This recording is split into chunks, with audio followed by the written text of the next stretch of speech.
Bueno, continuando con nuestro espacio Enlace Semanal, tenemos hoy la oportunidad de conversar con una profesional de la medicina.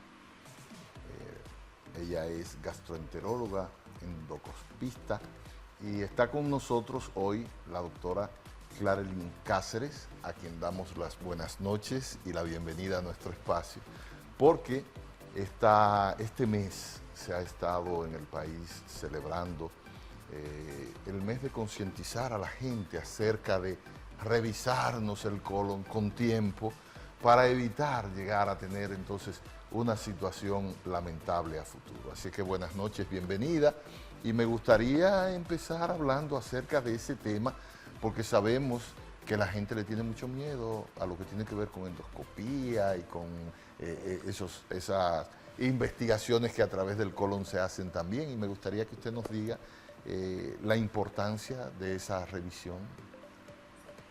Muy buenas noches, muchas gracias por la invitación y por tenerme en el día de hoy pues acá. Y sí, es cierto, durante este mes, que es el mes de marzo, todo lo que tiene que ver con la parte de gastroenterología y la Sociedad Dominicana de Gastroenterología en especial, pues nos estamos enfocando en lo que tiene que ver con la parte de la prevención y promoción de el cáncer colorectal. Específicamente, el lema de este mes del cáncer colorectal es que la edad sí importa y que los estudios de prevención y de diagnóstico de cáncer colorectal deben iniciarse a partir de los 45 años en la población en general. Y es por esto pues que estamos aquí, pues llevando este mensaje que llegue a la población en general de la realización de este tipo de estudios. Y sí, es cierto que la población pues tiene un poquito de miedo, de temor acerca de lo que tiene que ver con la colonoscopia. La colonoscopia es el estudio de prevención, de diagnóstico e incluso de tratamiento en muchas ocasiones, de tratamiento temprano de lo que tiene que ver con el cáncer colorectal. Es un estudio al que no tenemos que tenerle miedo y es un estudio que nos brinda muchísimas oportunidades de realizar una prevención y un diagnóstico temprano de este tipo de cáncer que tan peligroso y tan mortal, inclusive es la tercera causa de mortalidad por cáncer a nivel mundial, tanto en hombres como mujeres. Entonces, ¿por qué no realizar estos estudios de manera temprana y evitar una mortalidad por cáncer de colon a tiempo? Doctora, ustedes están enfocados en una campaña de orientación a la población sobre el cáncer de colon. ¿Por qué en esta época y cuál es el objetivo de la campaña? Bien, como le mencionaba anteriormente, el objetivo de la campaña es tratar de enfocarnos en que la población entienda la necesidad de realizar estos estudios a tiempo, ya que se ha evidenciado que empezar a realizar este tipo de estudios a una edad temprana, específicamente a esta edad de los 45 años, cuando se ha visto que es la edad en la que empiezan a aparecer lesiones que se conocen como pólipos, que son las lesiones que en muchas ocasiones, dependiendo del tipo de pólipo que se forme a nivel del colon, específicamente existe un tipo de pólipo que se llama adenoma, que es el tipo de pólipo que en la mayoría de los casos puede llegar a producir un cáncer de colon. Este tipo de pólipo, cuando aparece en el colon, la edad principal de aparición suele ser a esta edad, 40-45 años. ¿Qué pasa con este tipo de pólipo?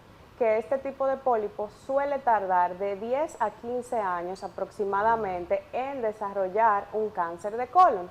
Entonces, si nosotros realizamos los estudios de prevención a tiempo, si nos realizamos una colonoscopia a los 45 años, encontramos una lesión de manera temprana, a través de la colonoscopia temprana, nosotros podemos detectar esta lesión, detectar el pólipo, extirparlo a través de una colonoscopia mediante un procedimiento que se llama polipectomía, que se realiza durante el mismo procedimiento de la colonoscopia, sin necesidad de llevar al paciente a un quirófano, sin necesidad de que el paciente pase por un procedimiento quirúrgico, sin necesidad de realizar ningún método más invasivo que el mismo procedimiento de la colonoscopia, y de esa manera entonces evitarle al paciente que en un futuro, que en 10 a 15 años, el paciente vaya a desarrollar una lesión como el cáncer de colon. De esa manera ya el paciente va a en un procedimiento que usualmente tarda 40, 30 minutos, que es la colonoscopía, a evitarse el riesgo de que en unos años vaya a tener que luchar con una cirugía, con una quimioterapia, con una radioterapia e incluso con la muerte, que es lo que entonces puede provocar un cáncer. Entonces aquí viene la importancia de la prevención temprana y de lo que hablamos de que la edad entonces sí importa para realizar estos estudios de prevención temprana. Doctora, el ser humano que sufre de lo que comúnmente se le llama como estreñimiento, ¿es un potencial candidato a poseer cáncer de colon? Bien, ¿qué pasa con la sintomatología? Existen diversos síntomas que nos pueden orientar a que el paciente puede tener una enfermedad como el cáncer de colon. Entre esos síntomas están el sangrado con las evacuaciones, la presencia de sangre con las heces, que nunca va a ser normal. Están los cambios en el patrón evacuatorio. Entre los cambios en el patrón evacuatorio vamos a tener tanto la aparición de estreñimiento, cuando usted no ha sido estreñido previamente, cuando usted no ha sufrido de estreñimiento previamente, como también la aparición de diarrea, cuando usted no ha sido paciente que ha tenido diarreas frecuentes anteriormente. También está la pérdida de peso de manera inexplicable, cuando usted empieza a perder peso sin causa aparente, sin estar llevando una dieta, sin estar llevando un régimen alimenticio. Cuando el paciente presenta anemia por pérdida de hierro, también sin tener un déficit o sin tener una dieta que explique que esté perdiendo hierro de una manera aparente. Y también pues está la presencia de algunos déficits nutricionales que también podrían explicar esto.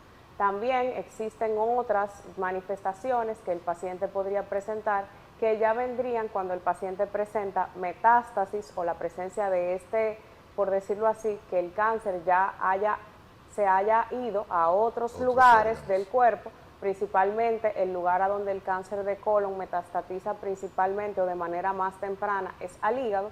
Entonces, en estos casos el paciente podría presentar ascitis, dígase líquido a nivel de lo que tiene que ver a nivel del abdomen, entre otras cosas. Pero principalmente la sintomatología sería cambios en el patrón evacuatorio, pérdida de peso inexplicable, sangrado con las evacuaciones y anemia que también pues no tenga ningún tipo de explicación. Esos serían los síntomas que estarían asociados a lo que tiene que ver con el cáncer de colon. Pero entonces, cuando la persona está sintiendo algunos o más de un síntoma de estos y va al gastro, ¿se le indica la colonoscopía como un mecanismo para ver si existe alguna obstrucción que pueda llevarnos a la posibilidad del cáncer? ¿O hay otro mecanismo, otro estudio que se realice que no sea tan invasivo? También, ¿verdad? Ciertamente, otro de los síntomas que el paciente puede presentar es dolor abdominal. Eso también es importante. Un paciente que presenta dolor abdominal persistente también es otro de los síntomas que podría orientar a un cáncer de colon. Sí, hay otros métodos que son menos invasivos que una colonoscopia, pero estos métodos no nos brindan la oportunidad de, como le mencionaba anteriormente, de tomar muestra directa del colon. ¿Cuáles son estos métodos? Bueno, se puede realizar una tomografía de abdomen, que si hay una lesión que tenga un tamaño importante, a nivel de la tomografía esta lesión se podría observar. También existe un tipo de colonoscopía que se realiza de modo virtual, que es básicamente como una enterotomografía. También está una cápsula colonoscópica. También existen métodos que se realizan a través de la materia fecal, como el FIT test, que es para detectar presencia de sangre a través de la materia fecal, que son métodos que se realizan vía PCR. Y estos métodos pues son muy útiles, pero estos métodos no tienen la ventaja que tiene la colonoscopia, de que a través de ellos pues nosotros, si encontramos alguna lesión, podemos tomarle inmediatamente biopsia. Y si tomamos biopsia, pues podemos inmediatamente hacer el diagnóstico. Y también, como le mencionaba anteriormente, si hay una lesión, como por ejemplo un pólipo en ese momento, tenemos la ventaja de que a través de la colono, pues podemos extirparle al paciente el pólipo, y al extirparle el pólipo, si podemos extirparlo de una manera completa, ya sea uno o varios pólipos en este caso, pues logramos quitarle, por decirlo de esta manera, el riesgo al paciente de que en un futuro, en caso de que el paciente pues no tenga un cáncer, también quitarle al paciente el riesgo de que en un futuro pues pueda desarrollar un cáncer de colon. Entonces esa es la ventaja que tiene la colonoscopia frente a todos los otros métodos diagnósticos. ¿Qué tan fácil es para una persona, un paciente, accesar a una colonoscopia? O sea, nuestros hospitales, no sé si los periféricos tienen ese tipo de servicio o es solamente, en el caso del sector público, el hospital José María Cabral Ibáez y quizás el Estrella Ureña.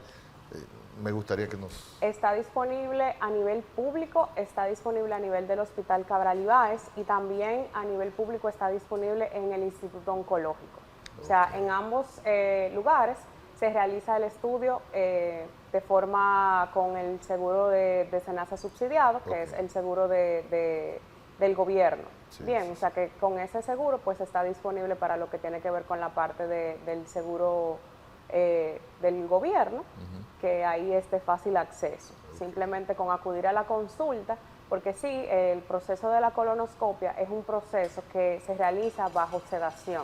Sí. Al realizarse bajo sedación, pues es un proceso que usualmente requiere la realización de ciertas analíticas y una preparación previa que el paciente debe de realizar para realizar el procedimiento, pero es una preparación y una realización de estudios, analíticas y demás que realmente no llevan una complicación mayor para poder el paciente realizarlos. Okay.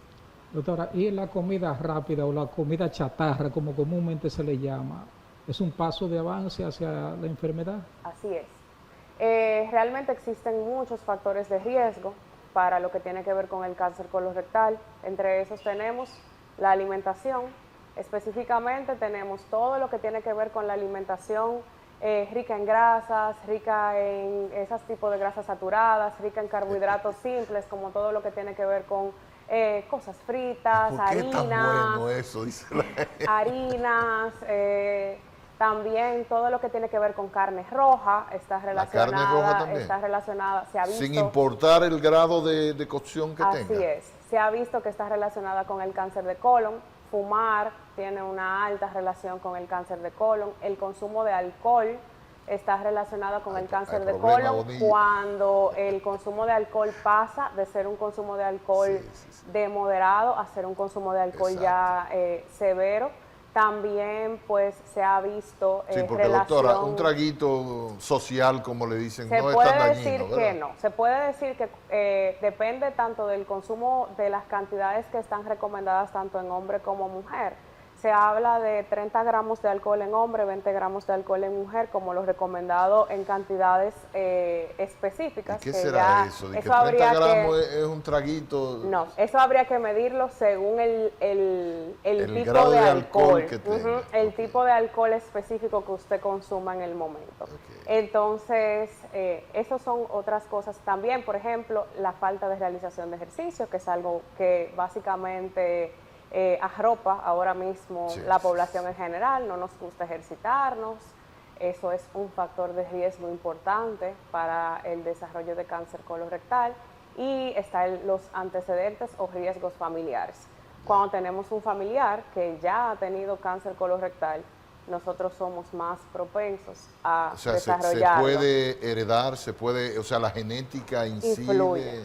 Influye bastante. Inclusive, si usted ha tenido un familiar que ha tenido cáncer colorectal, sus estudios de prevención, como por ejemplo la colonoscopia, se le indican de forma más temprana que a una persona que no ha tenido un familiar que tiene ese tipo de cáncer, dependiendo de la edad en la que el familiar haya desarrollado ese cáncer. Mientras más joven ha sido el diagnóstico del familiar que desarrolló ese tipo de cáncer, pues más joven debe el familiar iniciar también sus estudios de prevención. ¿Ese tipo de cáncer no son comunes en muchachos, en adolescentes, en jóvenes? ¿Se producen algunos casos? Pueden ocurrir algunos casos e incluso parte de lo que tiene que ver con el mensaje de la Sociedad Dominicana de Gastroenterología también está enfocada en esta parte. y es que cada vez estamos detectando el cáncer colorectal en pacientes más jóvenes. La edad o el rango de edad ya en personas más de edad más avanzada, según han ido pasando los años, ha ido disminuyendo la tasa de diagnóstico en personas de edad más avanzada, porque ya la población adulta está básicamente orientada en realizarse sus estudios, pero los jóvenes no.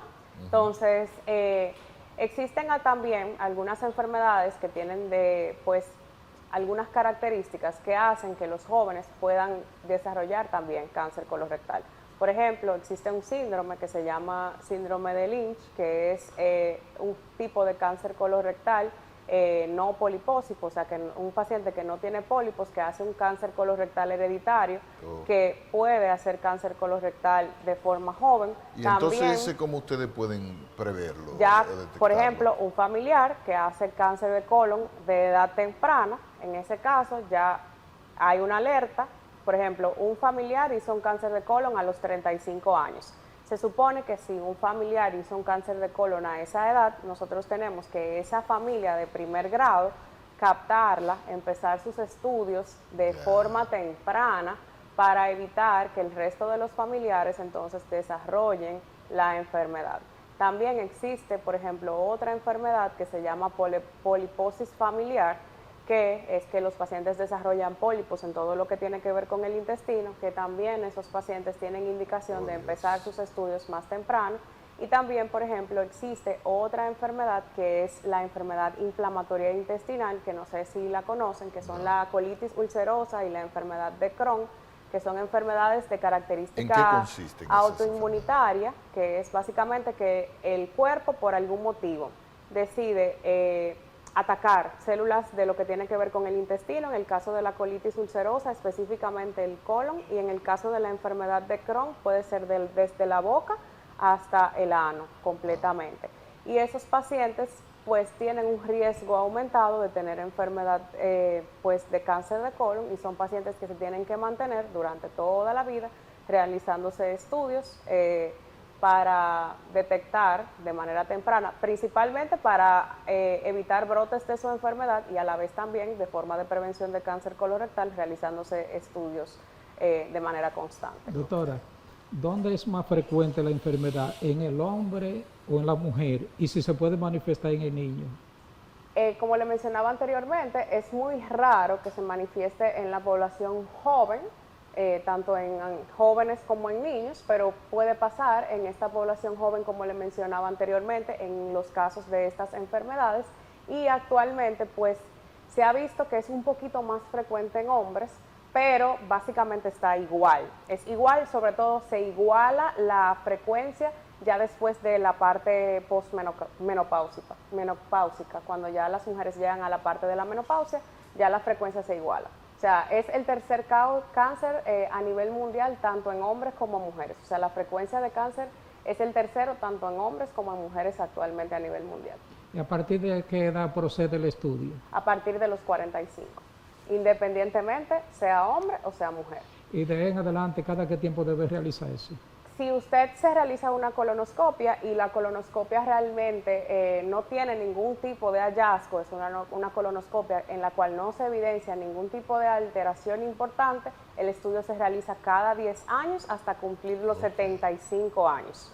Al cumplir los 75 años, dependiendo de cada paciente, nosotros tomamos la decisión dependiendo de la condición en la que se encuentre el paciente, de la expectativa de vida que tenga el paciente. Si el paciente a los 75 años es un paciente que está en una edad funcional todavía bien, que se mantiene bien, pues el estudio se continúa realizando.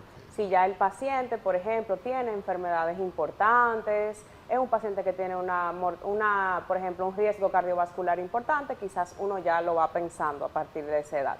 Pero, por ejemplo, si a los 45 años o durante el transcurso de los estudios cada 10 años se encuentra algún hallazgo, pues entonces se varía y se hace cada 3, cada 5, cada año, dependiendo de lo que uno vaya encontrando durante la realización.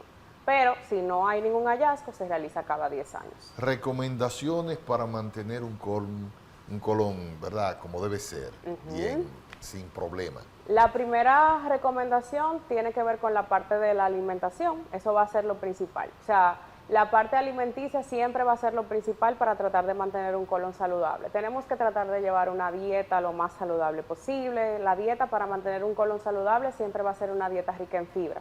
Para tratar de mantener un colon saludable, recomendamos siempre consumir muchas frutas, consumir muchos vegetales, que son los alimentos que contienen más fibra, consumir también cereales. El consumo de agua va a ser fundamental para mantener un colon saludable. La realización de ejercicio también, porque el ejercicio va a mantener el colon en movimiento, nos va a mantener pues yendo al baño de manera correcta y eso nos va a mantener con un colon saludable. Y obviamente pues evitar esos factores de riesgo que le mencioné anteriormente, tener un consumo moderado de alcohol, evitar fumar, tratar de reducir el consumo de carne roja, tratar a la vez entonces de llevar una vida moderada dentro de lo que cabe y obviamente lo más importante es tratar de que cuando llegue el momento de llegar a realizar nuestros estudios de prevención y de control y de screening de cáncer colorectal, que es a los 45 años si no tenemos ninguna sintomatología. Pero si antes de los 45 años ya yo estoy presentando estreñimiento, si antes de los 45 años yo estoy viendo sangrado con las evacuaciones, si antes de los 45 años yo tengo anemia y he ido al hematólogo y me estudian y no me encuentran una causa de esa anemia de ninguna manera, entonces en ese caso yo debo de acudir al gastroenterólogo para que el gastroenterólogo entonces en ese caso hable conmigo, me explique cuáles serían los estudios en ese caso de lugar a realizar en mi caso y si el gastroenterólogo considera que el estudio recomendado en ese caso es una colonoscopia, tratar de realizar entonces una colonoscopia a tiempo. Bueno, finalmente, si usted puede, en nombre suyo como profesional y de la institución de la que forma parte, que es la Asociación de Gastroenterólogos, dejarle un mensajito a nuestra gente en este mes en el que se está tratando de concientizar acerca de lo importante que es estar claro de cómo está funcionando nuestro colon. Bien, recordarle a toda la población que este 31 de marzo específicamente es el Día Mundial del Cáncer de Colon y recordarle que la edad sí importa. La edad importa para lo que tiene que ver con la prevención del cáncer colorectal. La edad importa para lo que tiene que ver con la realización de la colonoscopia. Si ya estás dentro de la edad de los 45 años, es el momento de acudir al gastroenterólogo para realizarte tus estudios, específicamente el estudio de la colonoscopia, para de esta manera prevenir, diagnosticar a tiempo en dado caso e incluso tratar de forma temprana cualquier síntoma, signo e incluso lesión que pueda ser sugestiva de un cáncer de colon. Te puedes acercar a cualquier miembro de la Sociedad Dominicana de Gastroenterología, en este caso filial Santiago, que estamos a la disposición para asistir. Bueno, hemos conversado con la doctora Clarelyn Cáceres acerca de este tema de tanta importancia y espero que algo les haya quedado. A nosotros aquí nos ha quedado muy claro, espero que a ustedes también. Así es que continuamos con nuestro enlace semanal.